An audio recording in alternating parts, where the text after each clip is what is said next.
बहुत बहुत स्वागत है आप सभी का और बहुत बहुत स्वागत है रवि सेहाग जो हमारे बीच में। सवाल आपके तमाम आ चुके हैं।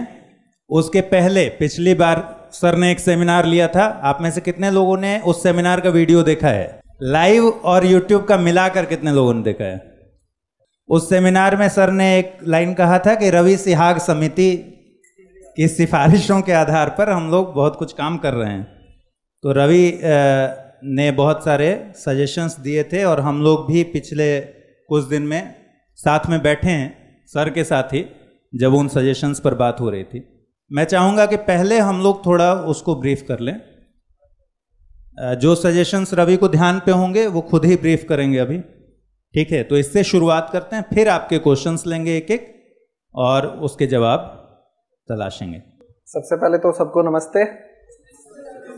कैसे आप लोग? सर ने बहुत सारे टॉपर्स से भी बातचीत की थी और रवि से थोड़ी ज़्यादा बातचीत की थी। तो इनके सारे रिकमेंडेशंस वो थे जो इन्होंने प्रैक्टिकली जिन प्रॉब्लम्स को समझा था उसके आधार पर बताया था। ज़्यादातर चीज़ें इम्प्लीमेंट हो रही हैं। तो अब सेमिनार में सवालों को शुरू करते हैं।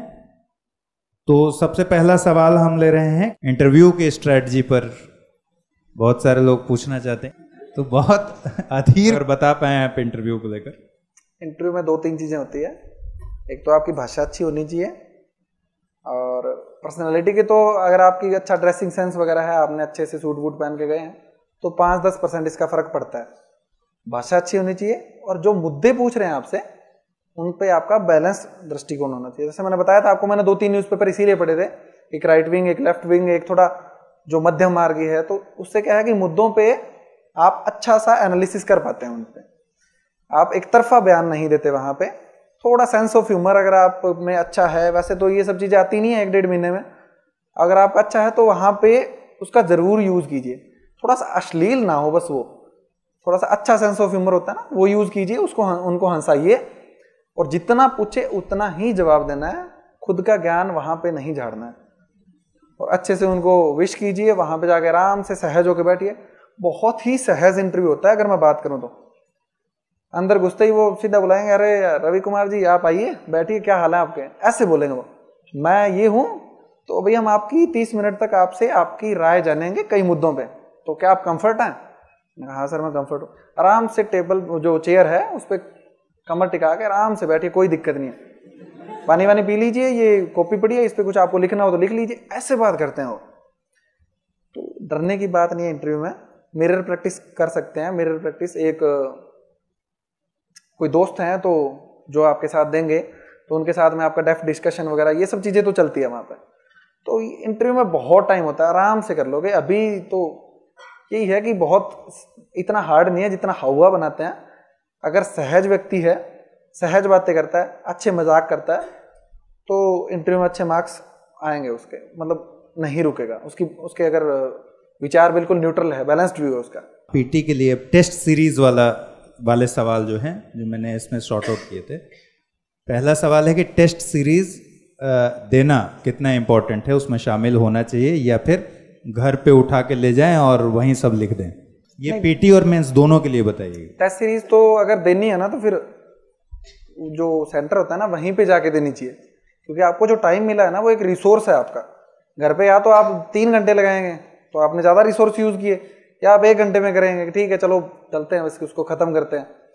OMR लेके आइए और उसको भरना चाहिए, ठीक है। जो टाइम है 2 घंटे का उसको रिसोर्स की तरह यूज़ करो, क्योंकि यूपीएससी के जब प्री देने जाते हैं ना तो 2 घंटे भी कम पड़ते हैं उसके प्री के लिए, और आप घर पे शायद 1 घंटे में कर दोगे। बहुत से लोग होते हैं प्री देने जाते हैं तो आधे पौने घंटे में करके आ जाते हैं, OMR भी भर देंगे उतने देर में, मतलब दुस्साहसी होते हैं कई। तो बात यह है कि उस टाइम को रिसोर्स की तरह यूज़ करो। जब अपन क्वेश्चन में दिमाग लगाते हैं ना तो बहुत सारे क्वेश्चन है जो सॉल्व हो जाते हैं। ऑप्शंस को देखते हैं, एलिमिनेट करते हैं, उसके जो ऑप्शन में ही कई बार हिंट छुपे होते हैं क्वेश्चन को सॉल्व करने के।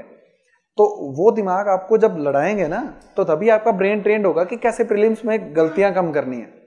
तो टेस्ट सीरीज का एक मतलब साइकोलॉजिकल इंपैक्ट होता है। भले ही टेस्ट सीरीज से क्वेश्चन नहीं आए, ऐसा नहीं है कि टेस्ट सीरीज से क्वेश्चन आपको डायरेक्ट मिल जाएंगे, प्री में नहीं मिलेंगे। शायद कई बार तो 1-2 ही मिले, कई बार वो भी नहीं मिले। पर उसका ये होता है ना कि आपका ब्रेन है ना वो ट्रेंड हो जाएगा। प्रशिक्षित करना भी जरूरी है ना दिमाग को। जैसे प्री में तो आपको ये प्रशिक्षित करना है कि एलिमिनेट कैसे करना है, मेंस में आपको ऐसे प्रशिक्षित करना है कि जो दिमाग में घुसाया है उसको हाथ पे कैसे लेके आना है, इंटरव्यू में ये प्रशिक्षित करना है ब्रेन को कि जो दिमाग में है वो बोलना कैसे है। तो अलग अलग तीनों की स्ट्रेटजी होनी चाहिए। टेस्ट सीरीज तो मस्ट है। मतलब अगर कोई ये बोले कि प्रीलिम्स की मतलब मैं नहीं यूज कर सकता, तो कम से कम टेस्ट वाली कर लीजिए ताकि प्रैक्टिस हो। मेंस की तो जरूरी है, मेंस के तो बिना तो मुझे नहीं लगता टेस्ट सीरीज के बिना पेपर पास होना संभव है। बहुत हार्ड है, ये नहीं कह सकता कि मतलब टेस्ट सीरीज के बगैर निकलेगा ही नहीं, पर बहुत ज्यादा हार्ड है।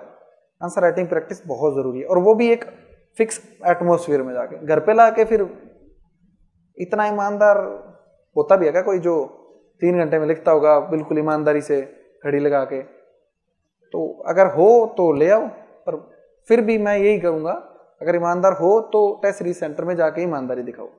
जो पीटी का एग्ज़ाम होता है उसमें एक सवाल था कि जब पीटी के एग्ज़ाम में कोई सवाल नहीं आता है, पढ़ा और पढ़ने के बाद लगा कि ये अभी अटेम्प्ट करना ठीक नहीं है, तो जनरली आप क्या करते हैं? उसको छोड़कर आगे बढ़ते हैं, उस पर कुछ डॉट लगाते हैं? कैसे पहचान होती है उसकी, और उसमें जो समय गया उसकी भरपाई कैसे होती है? पीटी को सॉल्व करने में भी तो कोई स्ट्रेटजी होती होगी। क्वेश्चन मैं एग्जामिनेशन हॉल की बात कर रहा हूँ, वहाँ क्या स्ट्रेटजी होती? एग्जामिनेशन हॉल में मेरी स्ट्रेटजी ये थी कि जब मैं प्रीलिम्स देता था तो सबसे पहले थोड़ी सी एक स्पीड वाली रीडिंग मारता था पूरे पेपर की। उससे क्या होता था कि आपको जो आ रहे हैं फिक्स क्वेश्चन, जैसे इस बार था अटल इनोवेशन मिशन, सबको आता है, तो वो एक बार पूरे के निशान लगा दो, और वो जो इतने निशान लगाए हैं ना उनको भर दो OMR में। और जो क्वेश्चन पड़ा जिसमें मेरे को लगा कि इसमें मैं कर सकता हूँ, थोड़ा दिमाग लड़ाऊं, तो उस पर मैं एक गोला बना देता था। और जिसमें लगता था कि इसमें बहुत दिमाग लड़ाना पड़ेगा, उस पर स्टार लगाता था। 3 टाइप के क्वेश्चन मैं सेलेक्ट करता था। तो सबसे पहले तो जो कर दिए उनको भर दिया, फिर गोले वाले जितने भी हैं जिनमें थोड़ा सा दिमाग लगा के हो सकता है या ऑप्शन से हो सकता है वो कर दिया, और उनको जब करने के बाद उनको भर देता था। क्योंकि ऐसा कई बार ये होता है कि आपको भरने के लिए टाइम नहीं मिलता, आपको पता नहीं होता टाइम कैसे निकल रहा है। तीसरी बार में वो होता था जिन पे मतलब स्टार बनाया हुआ है, जो बहुत ज्यादा मतलब बौद्धिक व्यायाम बोलते हैं उसको, वो करना पड़ेगा उसके लिए, तो उस पे सबसे ज्यादा टाइम लगता है, और वो सबसे ज्यादा मतलब कंफ्यूजिंग भी क्वेश्चन होते हैं। तो उसमें लास्ट में यही होता है कि लास्ट वाले 5 मिनट बचते हैं ना, फिर खटाखट से सारों पे निशान लग जाते हैं कि जो एक दिमाग में आ रहा है सबसे पहले, और अपने इंट्यूशन पे कभी डाउट नहीं करना चाहिए। कई बार आपको जो सबसे पहले दिमाग में आएगा ना उसको टिक मार देना चाहिए। जनरली ये होता है कि 70% वो क्वेश्चन सही होंगे, 30% गलत होंगे, और अगर आपने उसको छोड़ के दूसरे पे टिक मारा तो 70% वो गलत होगा, दूसरे वाला ऑप्शन। तो इंट्यूशन पे डाउट नहीं करना चाहिए, जो सबसे पहले दिमाग में आ रहा है ना उसी को ही टिक मारना चाहिए। ये स्ट्रेटजी। पीटी और मेंस की साथ में तैयारी करते टाइम कभी भी पढ़ाई करनी है तो उसमें खुद से क्वेश्चन करना है, सेल्फ क्वेश्चनिंग होती है ना। जैसे आप कुछ भी पढ़ रहे हो, मान लो आप गुप्त साम्राज्य पढ़ रहे हो, तो गुप्त साम्राज्य के बाद में भारत में जो केंद्रीय सत्ता था उसका विघटन हो गया था, मतलब वो बिखर गई थी, भारत का व्यापार उद्योग प्रभावित हो गया था। तो क्वेश्चन भी आना चाहिए कि क्यों हुआ ऐसा, क्या रीजन थे। तो वो सिर्फ गुप्त साम्राज्य की दिक्कत नहीं थी, उससे पहले से चली दिक्कत आएगी। और जो भी क्वेश्चन आएगा ना उसको आपको अपनी कॉपी में लिखना है कि ये क्वेश्चन कॉपी में लिख लिया। अब आप जब दोबारा रीड करोगे ना तो आप ये पाओगे कि उत्तर वैदिक काल में केंद्रीय सत्ता थी, फिर सातवाहन आए, उन्होंने भूमि अनुदान देने की प्रथा चलाई, तो जो भूमि अनुदान जिनको मिले वो शक्तिशाली हुए, राजा की पावर में कमी आई। फिर धीरे धीरे आगे के शासकों ने क्या किया, भूमि अनुदान पे जो जिनको मिली थी उनको वहां पे टैक्स कलेक्ट करने का अधिकार दे दिया। तो इस तरीके से ये प्रथा धीरे धीरे वंशानुगत हो गई। फिर जो टैक्स मिलता था उसमें राजा का हिस्सा खत्म कर दिया, तो केंद्रीय सत्ता वीक होनी थी। फिर बाहर के अटैक हुए। तो ये सब रीजन आपको अपने आंसर में जब आप पढ़ोगे ना दोबारा, तो जब आप क्वेश्चन सेल्फ से करोगे तो ये रीजन आपको मिलेंगे। जैसे कोई भी आपने एंशिएंट की, आपने एनसीईआरटी उठाई, तो ये क्वेश्चन खुद से करोगे तो आप कम से कम 30-40 क्वेश्चन बना चुके होगे।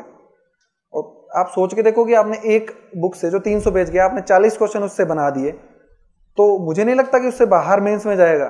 क्योंकि टेस्ट सीरीज में बनते हैं ना, वो ऐसे ही बनाते हैं क्वेश्चन, कि वो पढ़ते हैं तो वो क्वेश्चन बनाते हैं कि अच्छा गुप्त साम्राज्य में ये विघटन हुआ, तो वो भैया बोलेंगे क्यों हुआ, क्यों लिख देंगे और क्वेश्चन बन जाएगा टेस्ट सीरीज में। तो बात यह कि आप खुद की टेस्ट सीरीज खुद से दे रहे हो, तो आप सोचोगे, और जो आपने सोच के उसका आंसर निकाला है वो आंसर आप कभी नहीं भूलोगे। तो ये स्ट्रेटजी रहनी चाहिए। और उसके साथ फैक्ट तो रटने हैं ही हैं थोड़े बहुत प्रीलिम्स के लिए।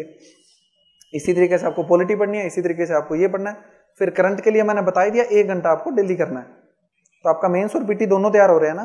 पीटी में भी मैंने बताया ओपिनियन बेस्ड क्वेश्चन आते हैं, तो जब आप पीटी के मेंस के पर्सपेक्टिव से करेंगे तो उन क्वेश्चन को भी आप डील कर पाएंगे। इस तरीके से आपको काम करना है। फिर दूसरा काम ये करना है कि जब प्रीलिम्स पास में हो तो फिर जैसे आपको फरवरी से तैयारी करनी है प्रीलिम्स की, तो दिसंबर और जनवरी में जो मेंस के टॉपिक है ना उनको एक बार पढ़ देना। जैसे पोस्ट इंडिपेंडेंस की है, एनसीईआरटी है, जो भी करवाते हैं क्लास में उसको पढ़ लेना।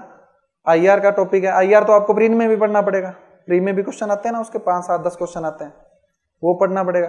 फिर इंटरनल सिक्योरिटी है, वर्ल्ड हिस्ट्री है, एथिक्स है, ये सब आपको 2-2.5 महीने में एक बार पढ़ना पड़ेगा। एथिक्स थोड़ा सा अच्छे से रिवाइज कर लेना और बाकियों को एक बार पढ़ के छोड़ देना ताकि मेंस में आपको कम टाइम लगे।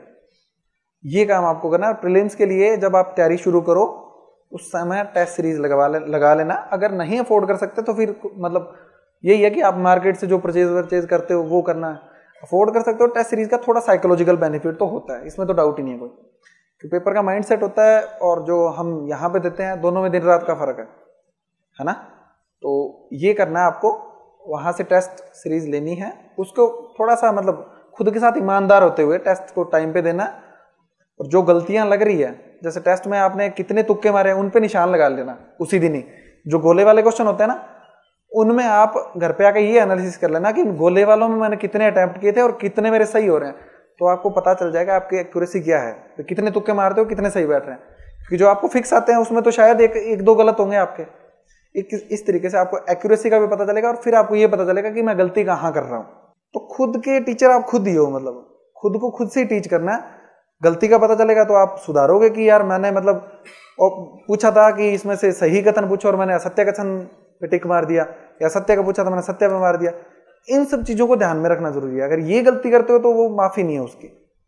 अगर आप सत्य की जगह सत्य करके आ रहे हो तो उसकी माफी नहीं है, क्योंकि यूपीएससी इवन हाईलाइट भी करती है और कई लोग करते हैं वो। तो टेस्ट सीरीज का यही बेनिफिट होता है।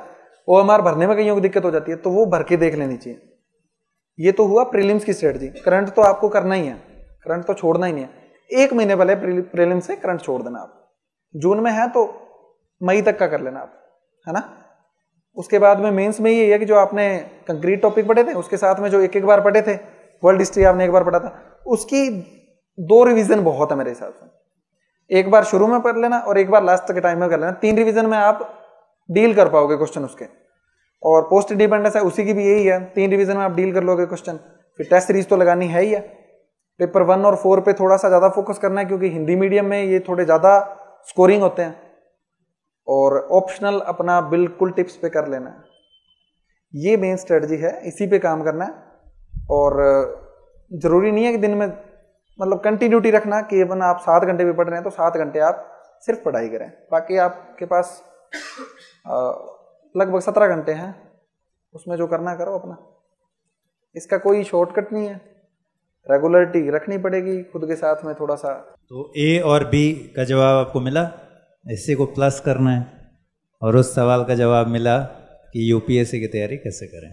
ठीक है, बहुत बहुत धन्यवाद आपका रवि, आप यहाँ आए, आपने इतना वक्त दिया। और मुझे पूरी उम्मीद है कि अगर आप इनके बताए गए टिप्स को थोड़ा सा उन सबको धीरे धीरे एनालाइज करेंगे तो आपको अपनी तैयारी में धीरे धीरे फायदा मिलेगा। ये घुट्टी तो है नहीं कि आज आपने सुना और आपको मिल गई। तो सबसे बड़ी बात है, मैंने कोई भी ऐसा आपको सॉल्यूशन नहीं बताया जो इम्प्रैक्टिकल हो। जैसे कई लोग बता देते हैं ये करता था 20 घंटे पढ़ता था, ऐसा कुछ भी नहीं है। एक जनरल इंसान की तरह पढ़ना है पर कंटिन्यूटी से पढ़ना है। और जितने भी आपको बताए हैं वो मैंने खुद के एक्सपीरियंस से बताया, कोई भी हवाई फायर नहीं किया है कि मतलब खुद को फील नहीं हुआ और फिर आपको बता रहा हूँ ये तो करना ही पड़ेगा। मैंने जो किया है वही बताया और आपको ये स्ट्रेटजी फॉलो करनी है। उसके अलावा कुछ खुद के इनपुट भी शामिल करने हैं उसमें। इसको ब्लाइंडली नहीं करना, उसको खुद के हिसाब से डाल के आपको यूज करना है। तो आई होप कि शायद मैं सेटिस्फाई आपके क्वेश्चन को कर पाया।